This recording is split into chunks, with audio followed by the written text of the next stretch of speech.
Everyone, welcome back. I'm Winter, and this is the StarCraft 2 Balance Update 2019. Once again, the Banana Lance, the Balance team at StarCraft 2 headquarters has decided to patch the game in a dramatic way designed to bring things closer to their ideal, and hopefully that is aligned with our ideal, whoever us is. Is it pro gamers? Is it community members? Is it spectators? Is it people who make angry Twitch chat comments? Let's find out. But let's see what they have to say. Another dramatic patch, a lot of things to go over. I'll try to summarize everything, just straight up, just give you the information, and then I will try to break it down. I might get caught up talking a little bit too much about certain parts before we get through it. I'll try to limit myself. We'll see how it goes. Tell me at the end. Hey everyone. Each year we take a step back to evaluate what improvements we could make to the game for a post-BlizzCon after WCS finishes design patch. Okay, so this is after Cyril after the WCS championship at the beginning of November. As we come closer and closer to stability with each passing year, for 2019, we'll be focusing more on tweaks and refinements to existing units. Some themes in this year's patch include introducing new upgrades designed to gate the full power of certain units and improve late-game usage for others, strategically reducing ranges of key units, and abilities to encourage greater interaction in the late game. I'm gonna try to translate some of the designer/dev speak into normal people speak. So this essentially means death ball bad, small fight good, death ball bad, no fun. That's the summary here. A lot of people. Before we start, please bear in mind that this update. Okay, here's the disclaimer before I get into the general idea. Before we start, please bear in mind that this update contains many experimental changes that we'd like to try and test, and we'll do our best at highlighting which ones we're specifically wary of. Because they do explain each of these changes and what they're targeting, I'm just going to do a quick summary.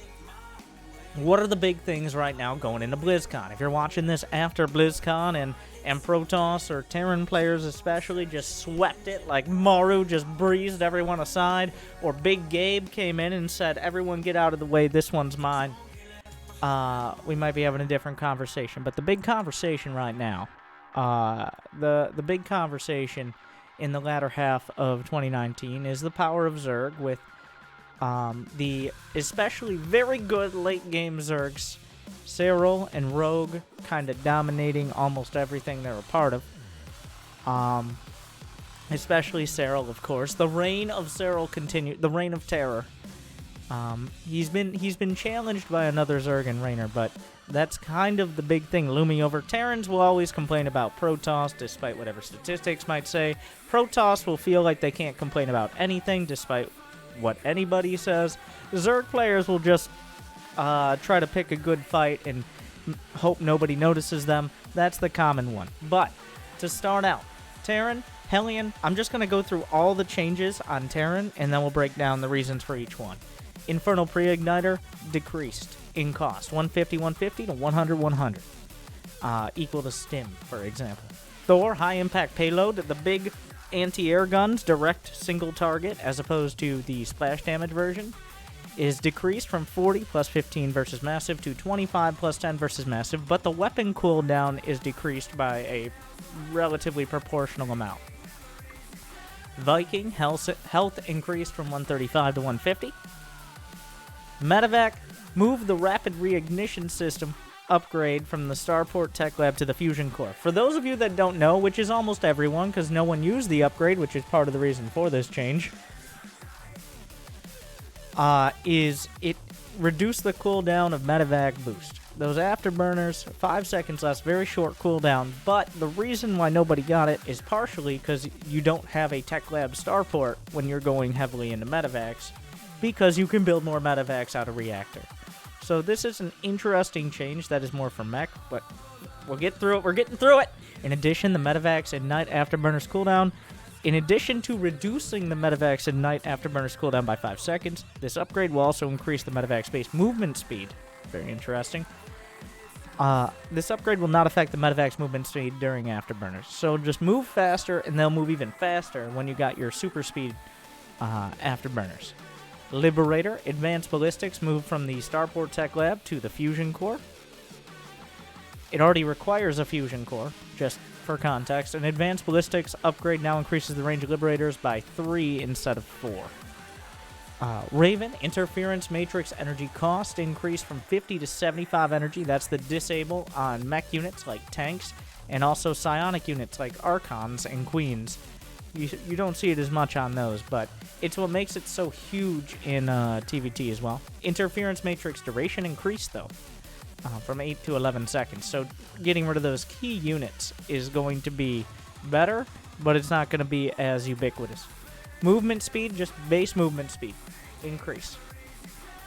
Battlecruiser. Smallest violin, played on a record by Valerian in that cutscene. Tactical Jump now stuns and puts the Battlecruiser into a 1-second vulnerability phase before it teleports. Tactical Jump cooldown increased from 71 to 86 seconds. Yamato Cannon will no longer cancel itself if a target enters a teleport or becomes cloaked/burrowed.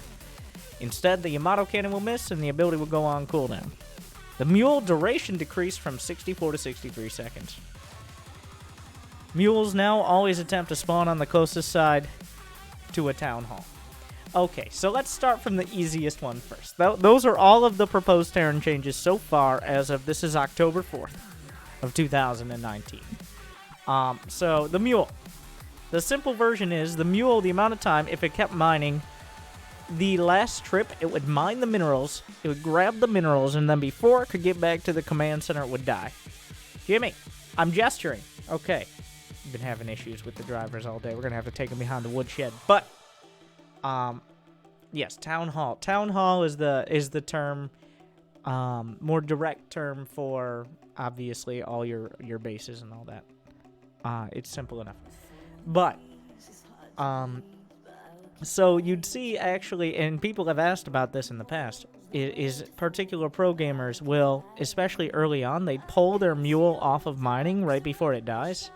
And the reason is because they didn't want it stealing those 30 minerals, because when it died, 30 minerals are gone. Well, I think it's 25. Is it 25 or 20 now? It used to be 30 minerals. I'm old and don't know numbers good.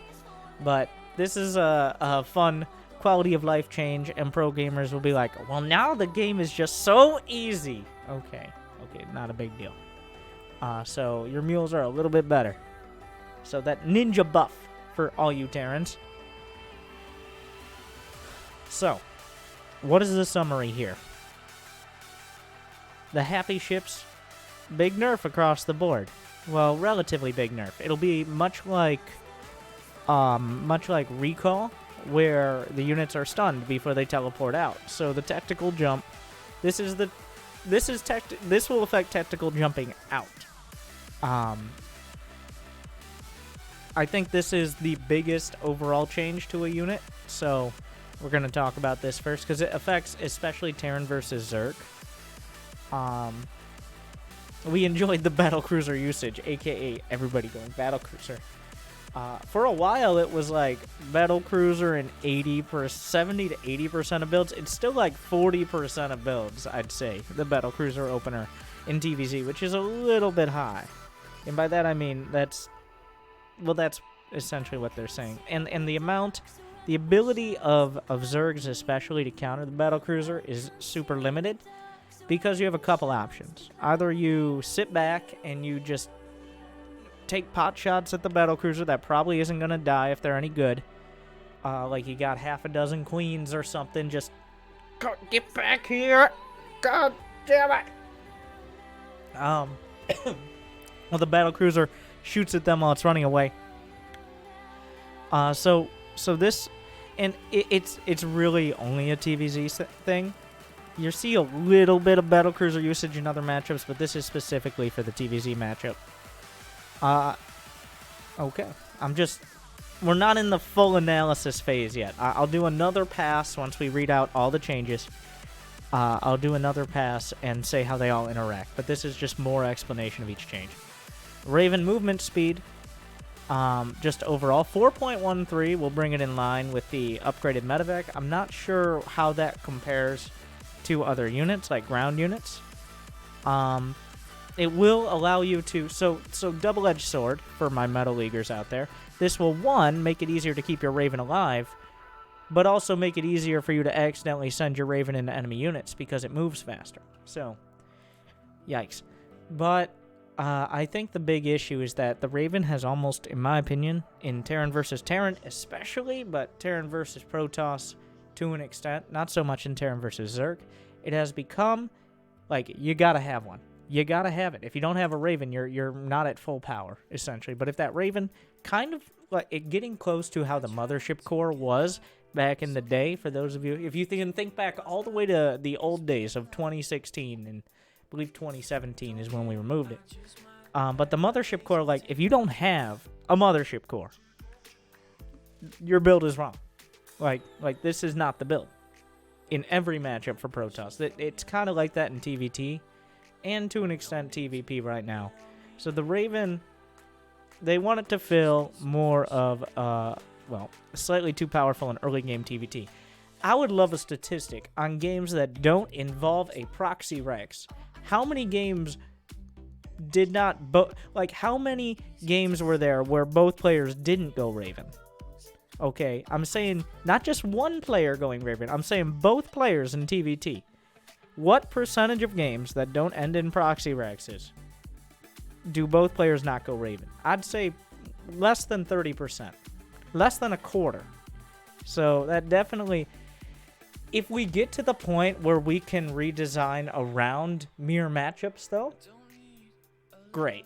But I don't think that's a big concern. I think everybody can hate their mirror matchups. They can hate themselves. It's better than hating other matchups, because that's more of a concern in my opinion, but why not?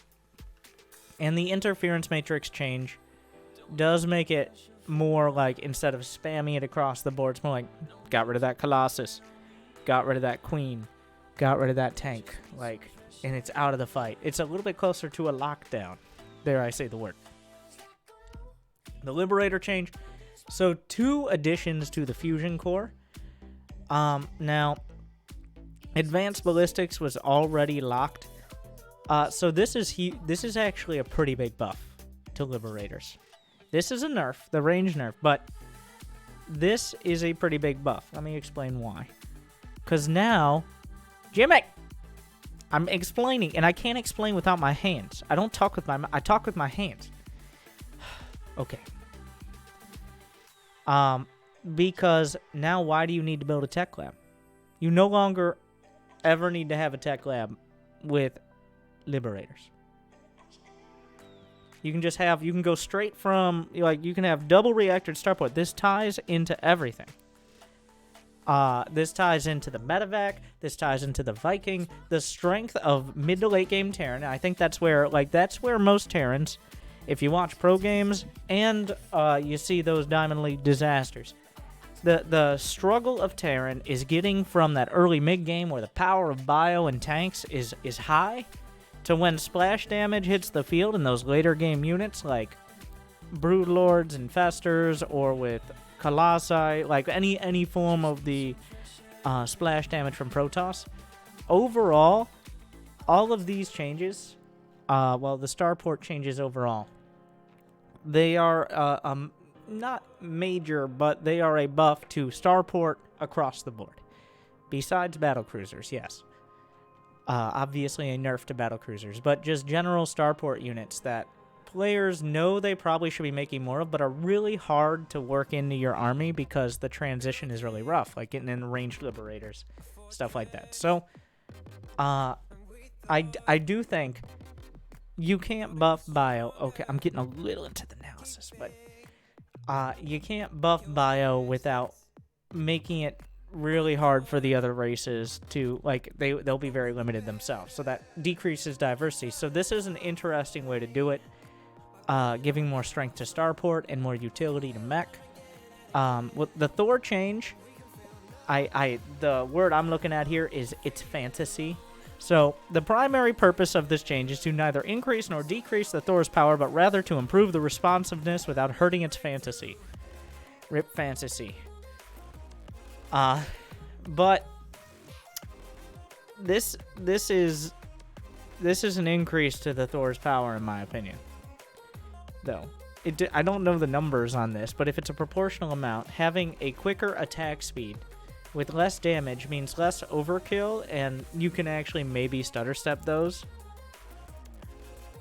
Stutter step Thors to an extent, if their attack speed isn't 2 seconds long. So, the Thor overall, we're looking at heavy metal. Everything here is a buff to mid-game mech. So, there's nothing about Bio besides tangentially the medevac change, but not really. So, something to point out. Alright, Terran section done for now. We'll be back. But for now, let's move on. Zerg. We're gonna... Can a year go by without the Infestor having an identity crisis? No.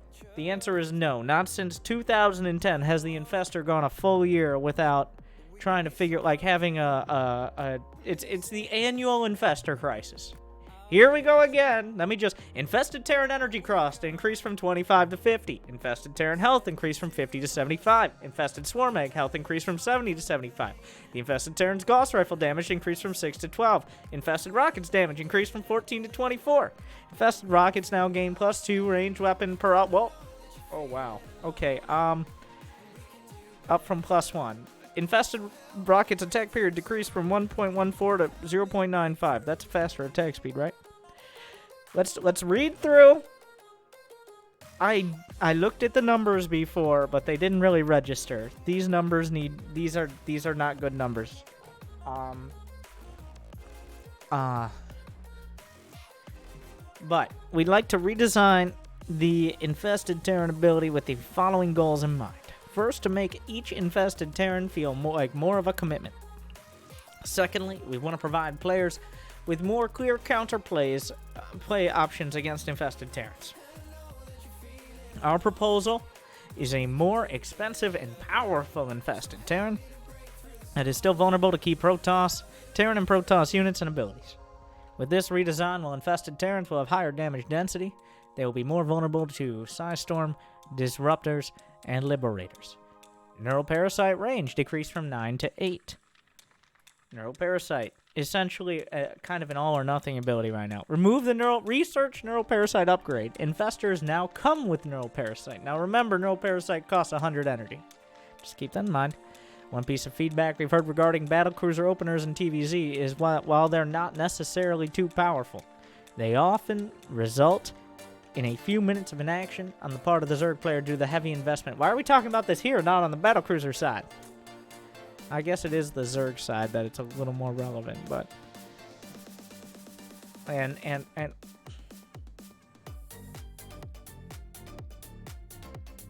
Battlecruisers are gone. Okay.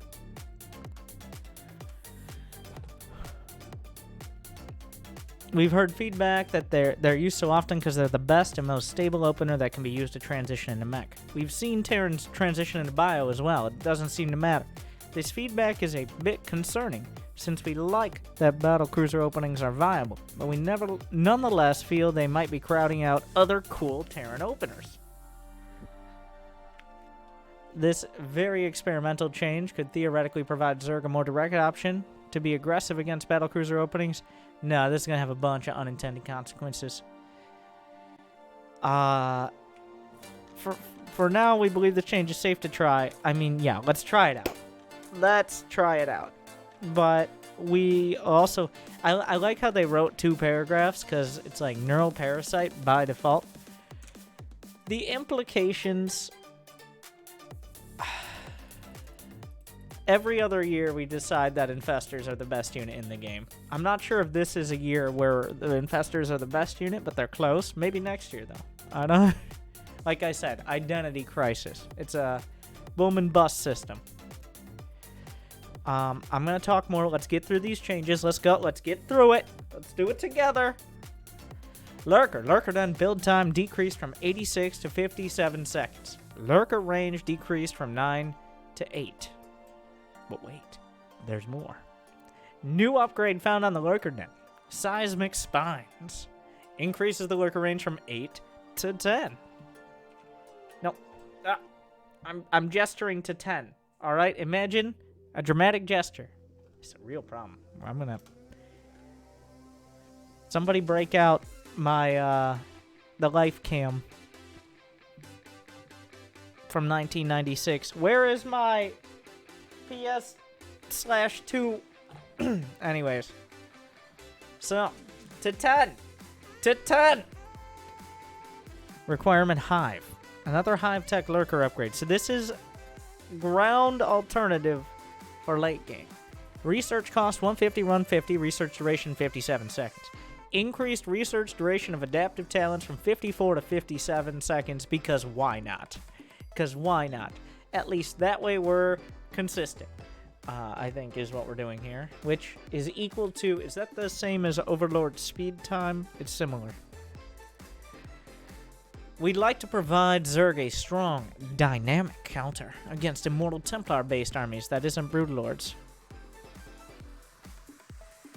We believe that unit should be the Lurker, as it is already close to fulfilling that role. Our first try will attempt to do so in two ways. First, we'd like to smooth out the transition to Lurkers, while at the same time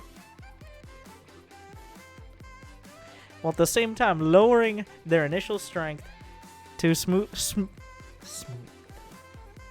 out their power curve as a concern for Lurker-based timings. We'd also like to add a late-game upgrade geared towards fighting Immortal Templar-based ground armies. Finally, increasing the research duration of adaptive talents brings it more in line with other upgrades.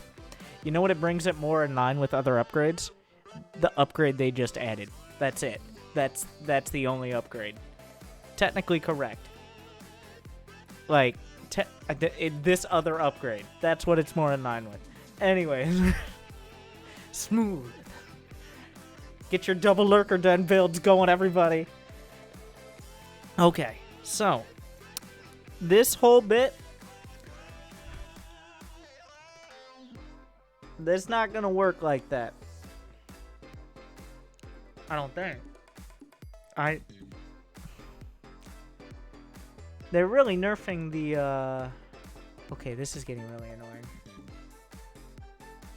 But we're miming now. There's a Brute Lord nerf is the summary.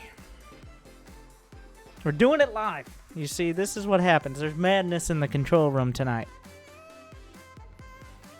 Frames. Denied. Broodlords. Denied. Infestors not being useful. Denied. I'm excited. I'm very excited for this next part. Not the Broodlord leash range. But without getting too deep in the weeds, the Broodlord's current 12 leash range allows the Broodlord to attack with an attack-click order. So here's the summary. You know when the Broodlords, you might have seen this in pro games and not really realize what you're seeing, but the summary is the Broodlords will be like... And then they'll turn around, and they'll be like so far away, but they'll be like... From so far. But they will no longer be able to, like, go back here and have their broodlings all primed up. So the broodling... There's some really awkward micro you can do to increase the Broodlord range to significantly longer than the ground units. So this is a significant nerf to that. Because on the icon, they say, what is it, 10 range? I think it's 10 range. But kind of not really, though.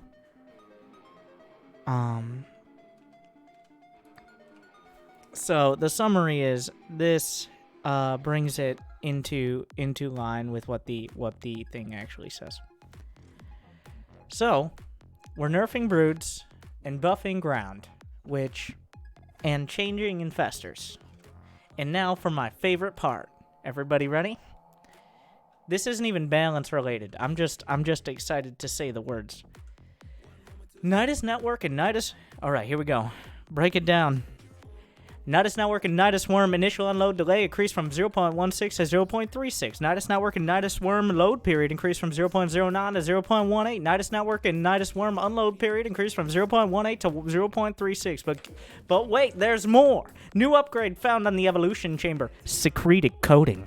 Reduces the Nidus Network and Nidus Worm's initial unload delay from 0.36 to 0.18. Reduces the Nidus Network and Nidus Worm's load period from 0.18 to 0.09. That reduces the Nidus Network and Nidus Worm's unload period from 0.36 to 0.118. Requirement, Hive. Research cost, 100. Research duration, 57 seconds. Buy secreted coding today. Yes, Nidus Loop. Secreted coding. So, while we love the experimentation with Nidus Networks and Worms, read all-ins. We believe the early game all-in potential is a bit too strong. Read too strong. So we'd like to take the opportunity to lay some of the Nidus early and mid-game power. So, I think this is a good time, like this after the secreted coding.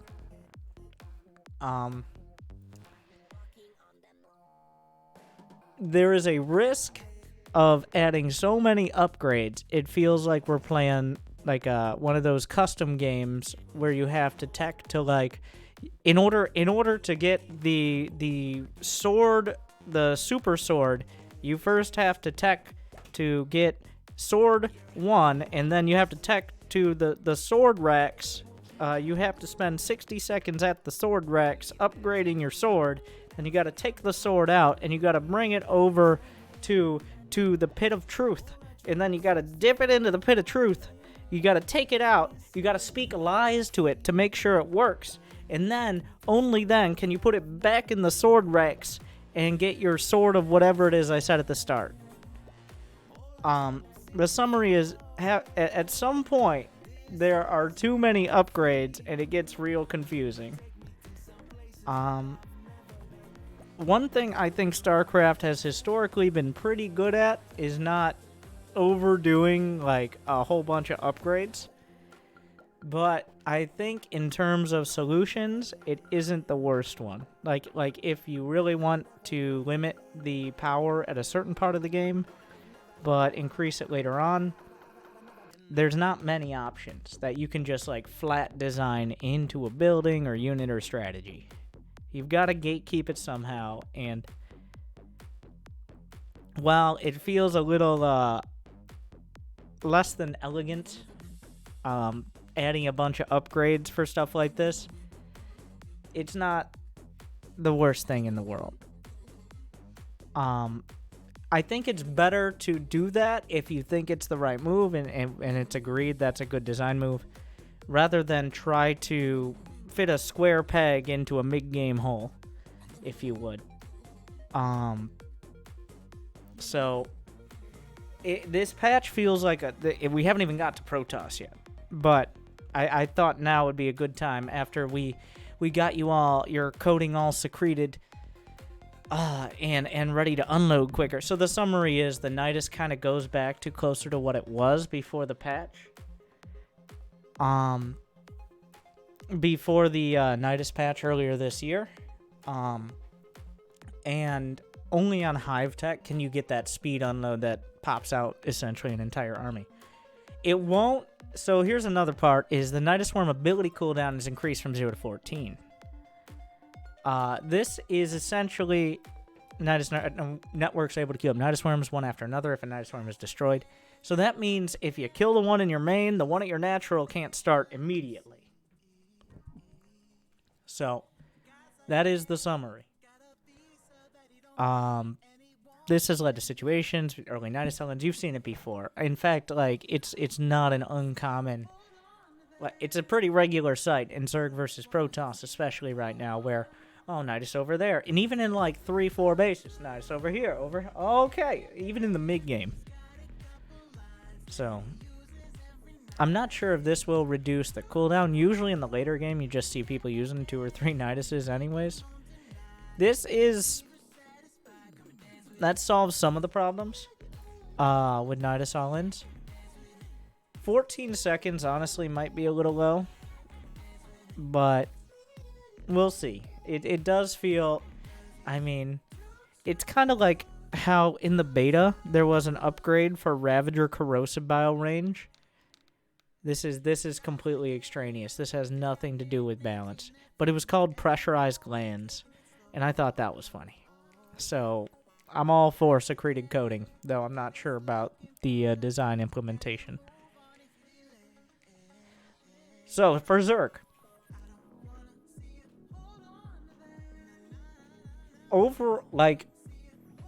While there are a lot of changes, it doesn't feel like there are many. They're all later game besides the Nidus one. The Infestor, there is all these numbers up here. I have no idea how this plays out, but it looks like infested Terrans double the energy cost, so you have half as many, but they're all stronger. So there's more value in killing them. It makes it a little similar, I feel, to the Interceptor. But the Interceptor costs minerals and the Infested Terran does not. The problem is, it is still a free unit. It is still a unit that does not cost, if you have enough Infestors and enough energy, it doesn't really cost you anything in the long run. So... I understand, Infested Terran has been in the game from the beginning. We've gone back and forth on all the applications of it and whether it gets upgrades and exactly the details. But it really does feel that the Infestor... The thing is, in my opinion, this is my opinion, it's not that fun of a unit for Zerg. This unit you have to babysit. Most of the time you're babysitting it. You're like, well, I gotta nail all my spells, but if I get enough of them, I can kind of just win. I really like units more like the Viper. The Viper, which has game-changing spells, but is a lot more mobile. And, you can only do so much with Vipers, but they can have a big impact. Whereas Infestors, it always feels like... You know what's good? 1 Infestor. You know what's better? 14 Infestors. So, I don't see anything here that reduces the interest in having 14 Infestors rather than 1.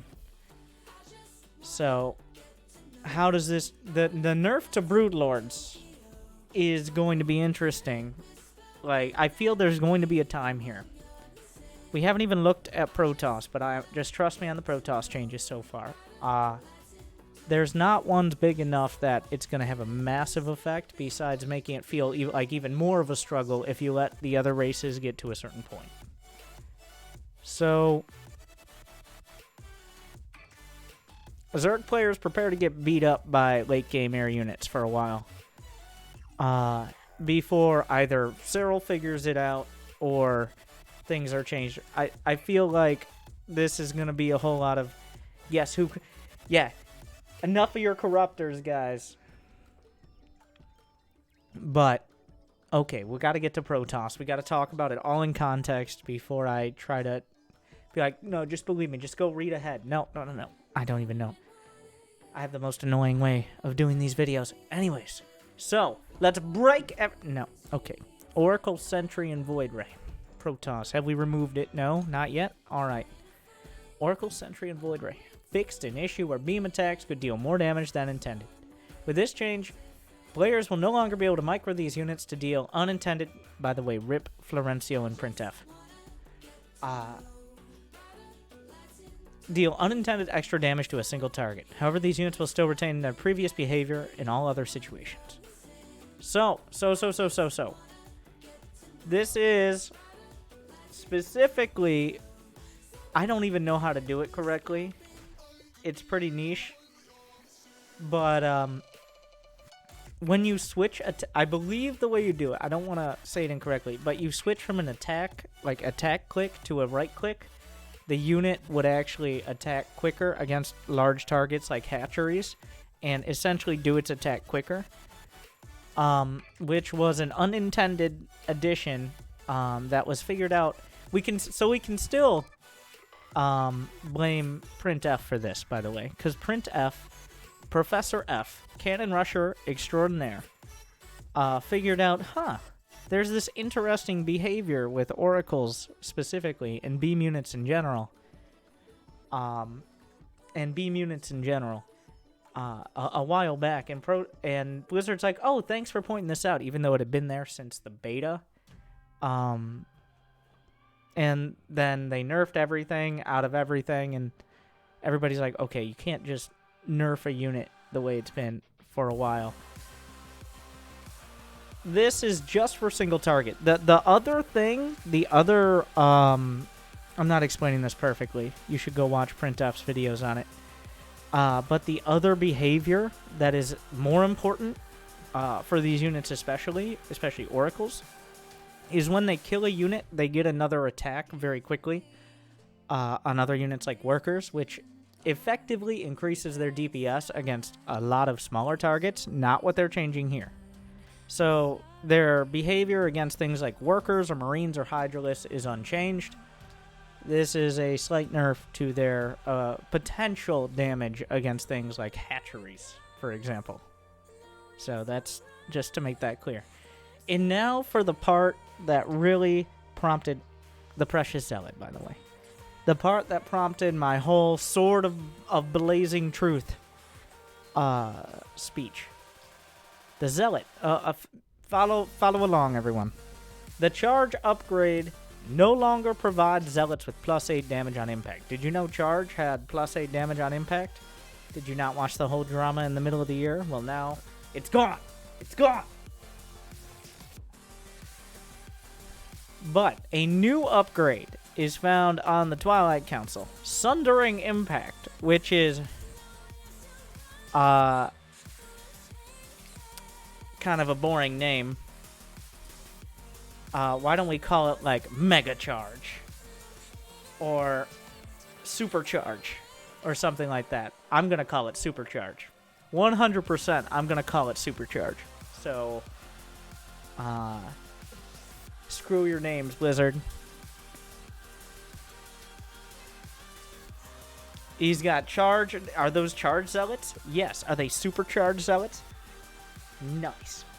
So grants zealots the ability to deal +8 damage. So it gives them back that strength. But the requirement is charge researched. So now you got to get charge. But then you also got to get supercharge in order to do more damage. This feels like, I'll be honest, it might be a good idea. But despite whether or not it's a good idea, no one's going to be happy with this. I don't think anyone of any race is happy with this. Like, Protoss players are like, what are you doing? Everybody else is like, what are you doing? As a Zerg and Terran, since I understand.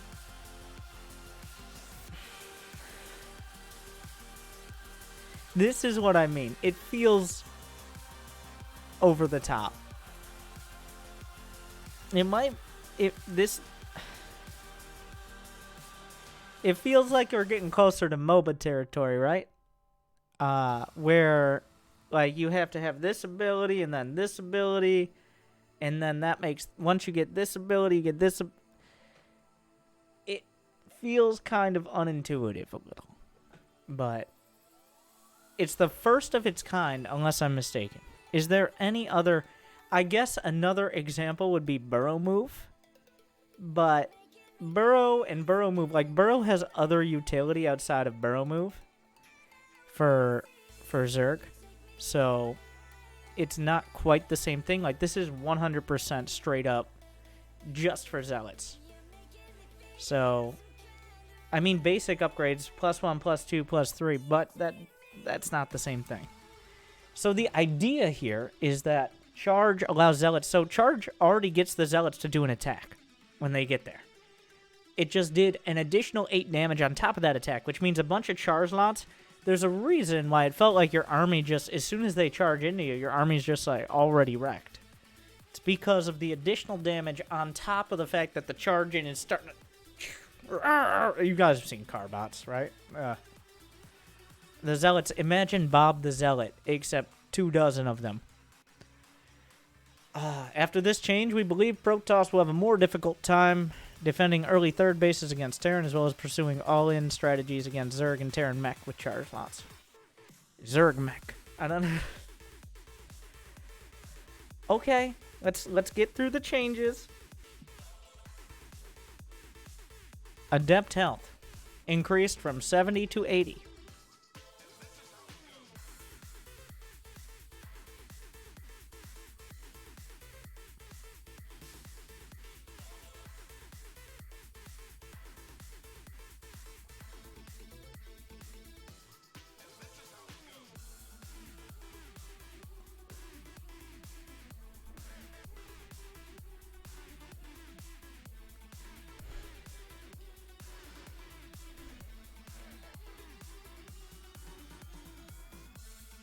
Hopefully all the people who are going to turn off the video at the beginning... Hopefully all the people that were going to turn off the video because of that have already turned it off by this point and are... It's getting worse. It's getting worse as I complain more. No, it's just our webcam device and its drunk drivers. The Adept health increased from 70 to 80. Adept shields decreased from 70 to 60. So that means more HP than shields. New upgrade found on the Twilight Council. Amplified shielding. Increases Adept shields from 60 to 80. Research cost 100-100. Research duration 100. In the recent past, we've been very careful at managing the strength of the Adept due to its historical potential and paired with Phoenixes in TVP. I'd also argue in ZVP. But now that Terrans have a clear and powerful counter to Adepts in the form of EMP, we feel more confident we can safely scale this unit a little better into the middle-late game. I agree. With the previous two changes, our goal is to bring the Zealot and Adept together as more comparable options for a core mid-game unit. There's not too many more changes. Let's just get through them real quick. Observer movement speed from 3.01. Okay, so zzz to zzz. You're welcome. Now you know the difference. Yeah, earlier this year it was changed, but I feel like with hallucination only costing 75 energy, you don't also need observers to be amazing. Learn to catch observers better.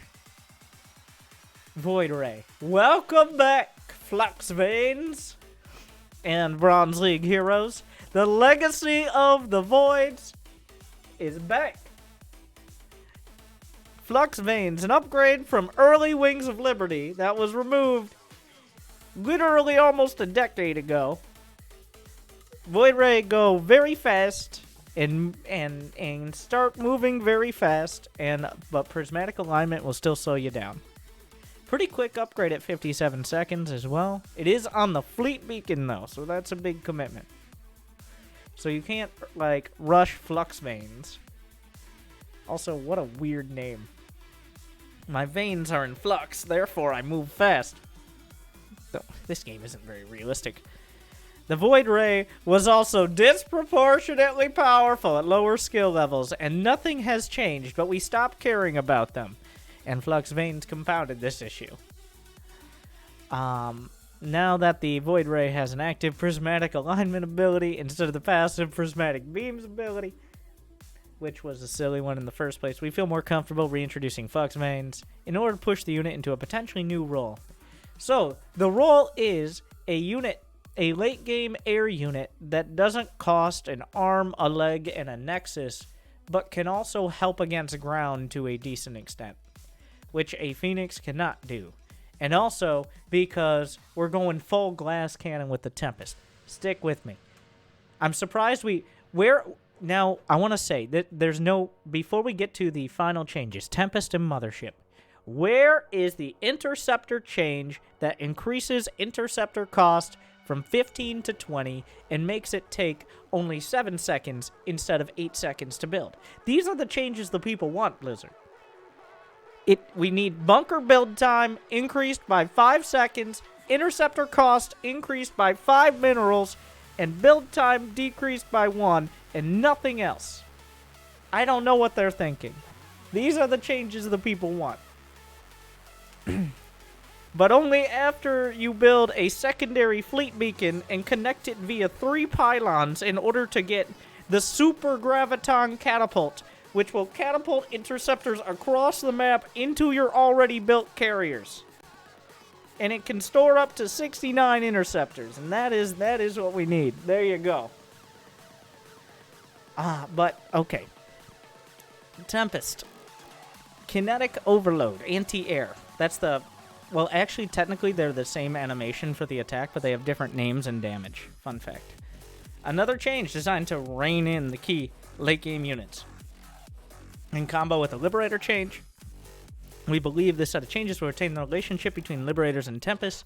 The relationship being that Liberators siege up, and then Tempests punch them in the face. And hopefully there are enough Liberators for the Terran that not all of them get punched in the face and die.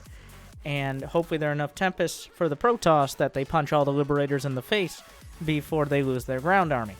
But, while allowing lower tier units such as Stalkers and Vikings to interact more easily, aka it's not all about the air war.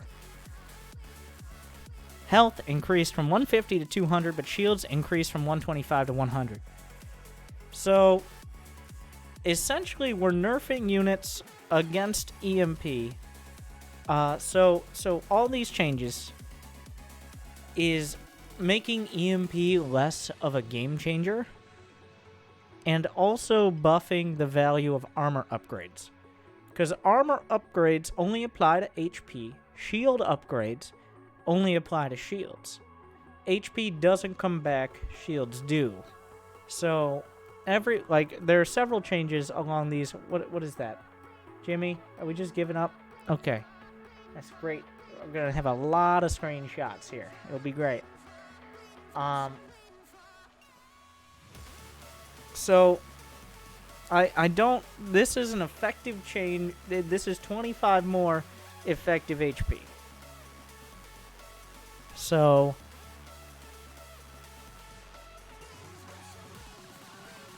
we will see. I haven't really thought about that kind of change. Mothership. Time Warp now affects air units in addition to ground units and buildings. Time Warp delay reduced. So, raise your hand if you didn't know that Time Warp did not affect air units. I didn't know that. I'll admit it.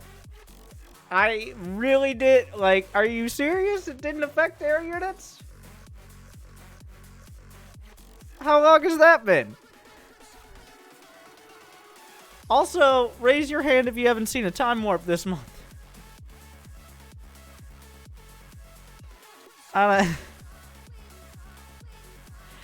Even after last year's change, we still believe that Time Warp's current power level is not suitable for such an imposing and awe-inspiring unit.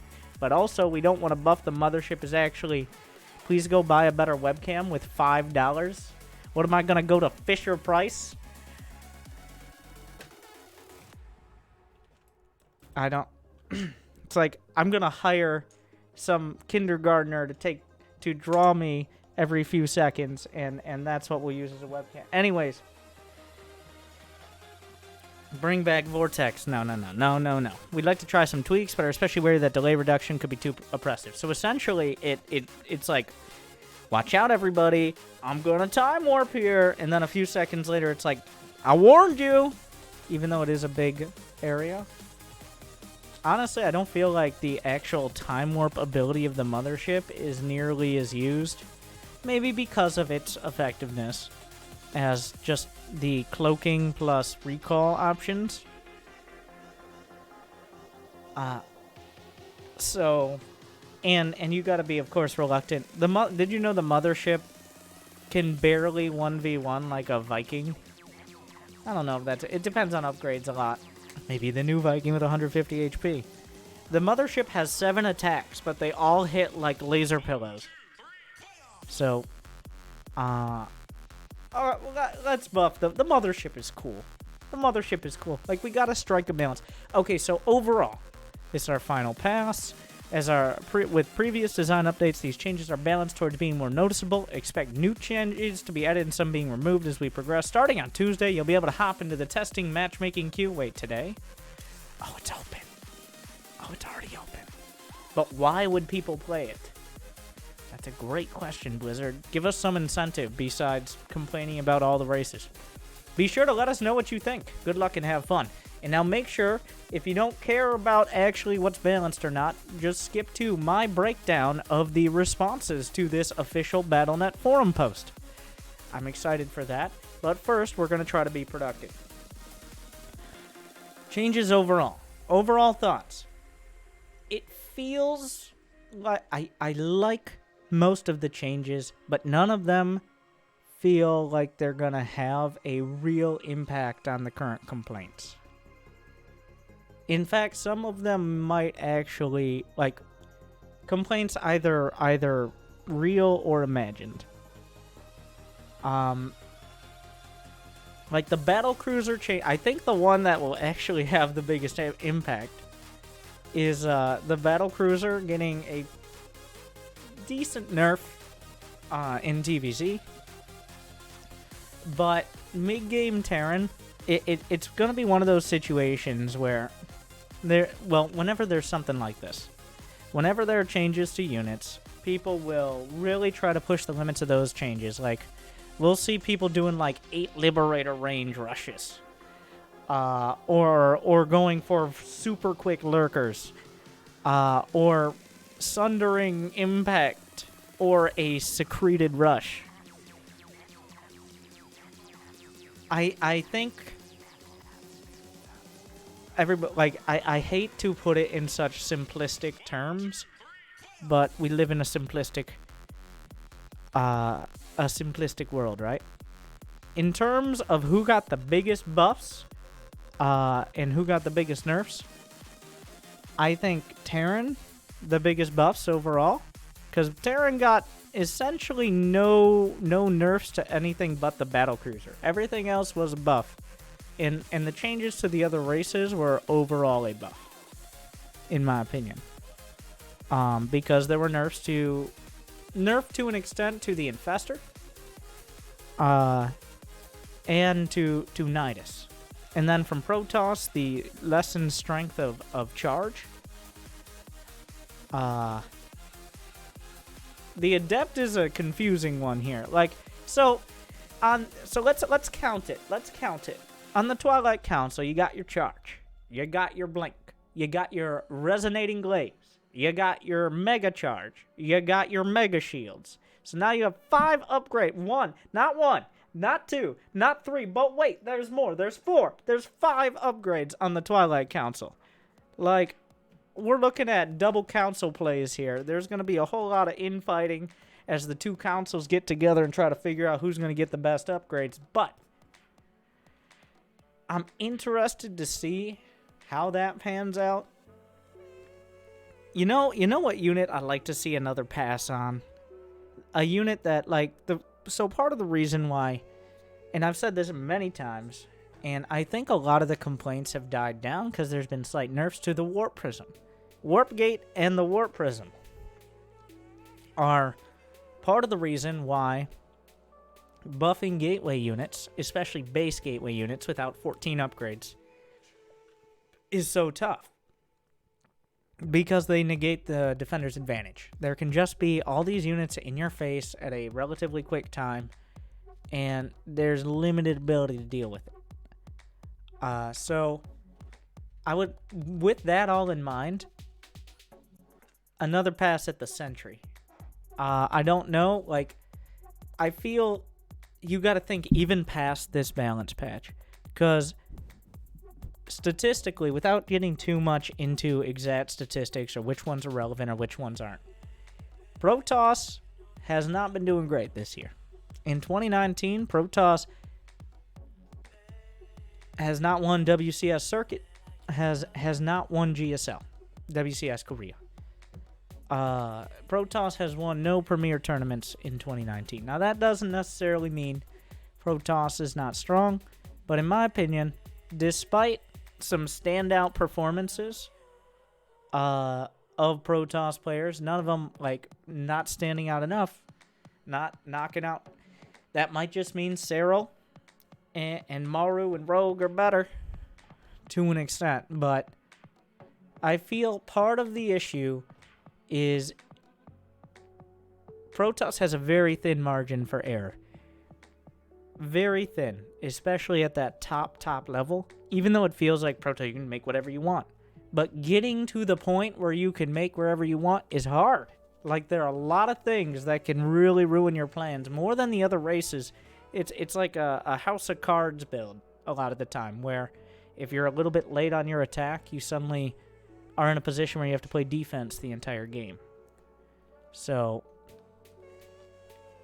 that I don't think any of these changes really alleviate that issue.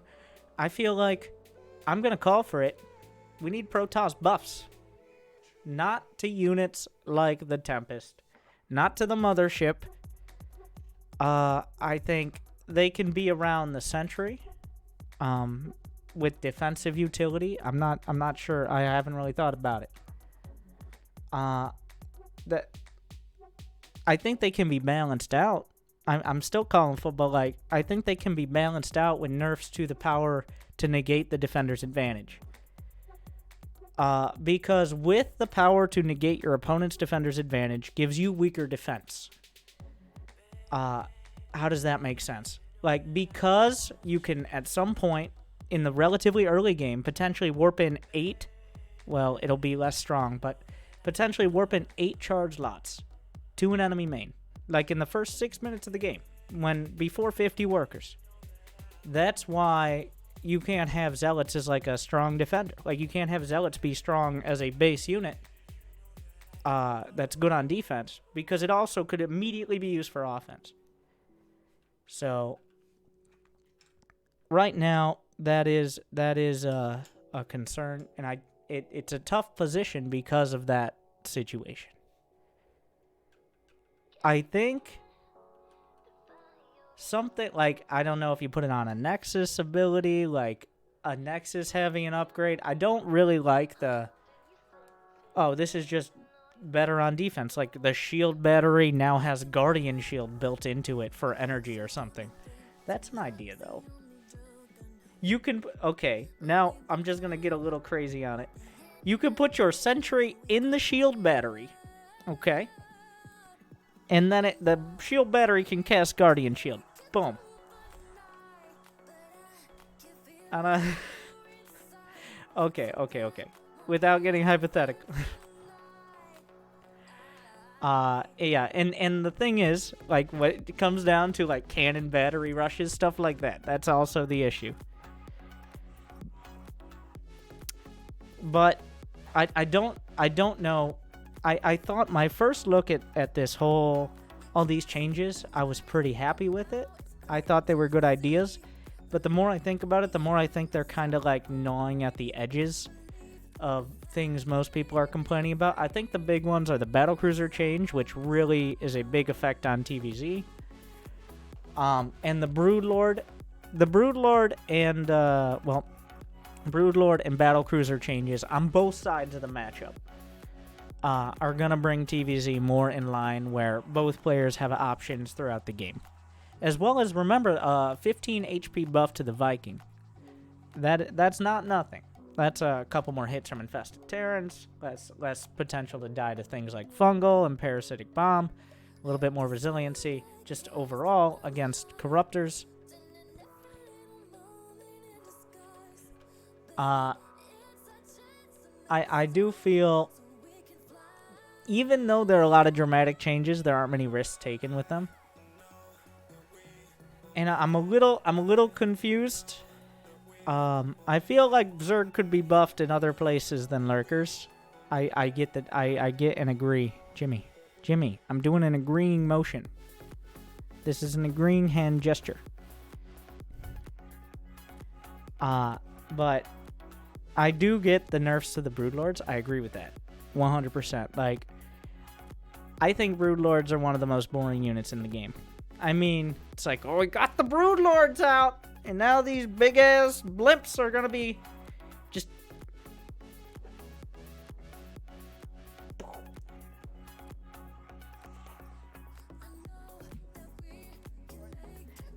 So much micro potential. I don't understand why they buff Neural Parasite. Yeah, I'm taking general questions, but for those of you that aren't watching live, you gotta watch live to get those general questions. And I might do a follow-up. This will definitely be changed. Not all of these changes will make it. There'll probably be new changes. Don't freak out or freak out. Get everybody to this video. Get me 100,000 more subscribers, and I will go to Blizzard headquarters and be like, look, the people want to remove Terran and Protoss. ZVZ all day. Cyril, Raynor, fight to the death. Literal fight, not ZVZ. Just give them like swords. That took a turn. Anyways, I feel there's space for something in here. Like, I was thinking about what kind of little adjustments could you make to Zerg that would reduce the power of the death ball and also not just be across the board a buff, which is an issue. So I thought about the Queen, because what is the staple of every Zerg's early game defense, and also a big part, especially of both all-ins and the death ball? It's queens. So my thought was, make queens cost 3 supply. Make a sad face. Make queens cost 3 supply, but also benefit more from attack upgrades. So that way, you have maybe some room to look at other units, and they can be decent damage in the later game, but it reduces the size of the death ball. Like, you have less options for building 25 infestors. That's a smaller change, even though it would be a dramatic effect in the early game. That way, like, now we're getting really into the weeds, though, because that would have a dramatic effect across the board. ZVZ. That I'm not saying that's a buff. I'm saying I'm looking at other ways you can nerf Zerg, so that way you can buff. You know what I want? I want more Mutalisks. All right? Who doesn't want more Mutalisks? Is there a more iconic Zerg unit? There's the Hydralisk, the Lisks. All Lisks across the board. I'm not saying it needs to be balanced. Well, I am, but I want more Mutas. I want more Hydras. I want more Ultras. These are exciting units. The problem is, if you buff them too much, then it becomes oppressive to deal with. Why not allow the queens... Okay, how about this? Why not allow the queens to go into the Evo chamber after secreted coating is upgraded? And then come out with secreted coating, and then they have 5 times the speed on creep, and they just kind of slide across the map, benefiting from creep spread. There you go. Okay, call. I don't... They're just sliding around. I don't...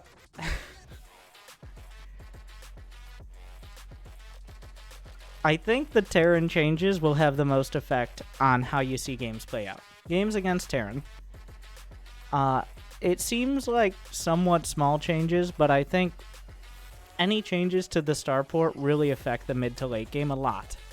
Because the transition into starport tech is essentially the late game of every matchup. Against every unit composition. There's no transition in Terran versus anything where you're like, well, I've been going for siege tanks and Vikings, but now I gotta get mass marine out. It's like, no, that's not, no. Easing the transition into later game Terran, and adding things to the fusion core I like that. This is the right way to do upgrades. The charged lots into supercharged lots is a lot clunkier.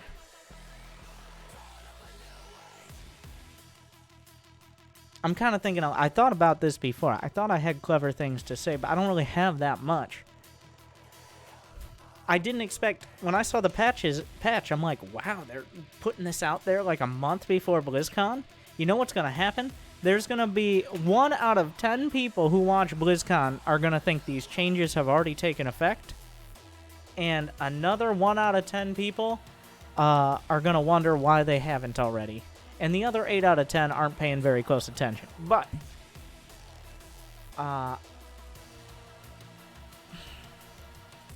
we're going to have to we're going to mess around with the Infestor. The Infestor, I predict, not 1, not 2, not 3, 4.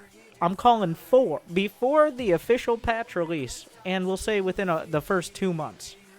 4 changes from this point to the Infestor.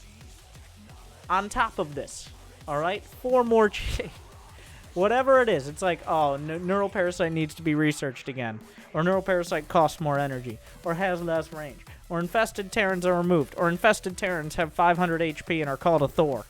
I don't, like, we're saying 5 more. 5 total, 4 more. Whatever, it doesn't matter. I don't dislike most of the changes. I think that while the charge one is super clunky, I think that's actually one of the best ones. I'm trying to think of a better way to do it. But this is very true, is that's one of the most unforgiving parts of the game for the other races and almost impossible to stop, even if you're a little bit. I'm not saying like sometimes you can play perfect and still lose to a charge all-in, and that's super frustrating. So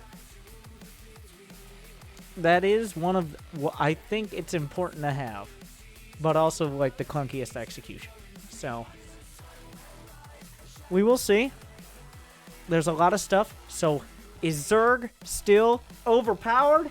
Is Protoss going to reign supreme, the firstborn, who have dominated for almost never?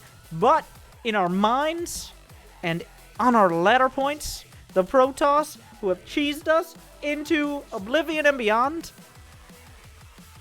do they need to be removed? Are the Terran ever going to stop complaining about Terran and also non-Terran? Will the Viking be buffed to have 384 HP, 7 armor, and still not be able to kill an Ultralist in 1v1 combat like the Heart of the Swarm trailer? I don't know. But if you're watching, and obviously this will go to YouTube, gotta make that ad revenue and educate the people. My summary is mostly good changes, but I don't think we'll have actually that dramatic of an effect. TVZ, the most affected matchup. Really? During the outro bit, I'm about to beg for likes, and I don't even have the frames to do so.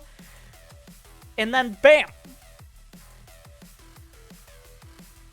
Teleporting Zerglings. That's what I want.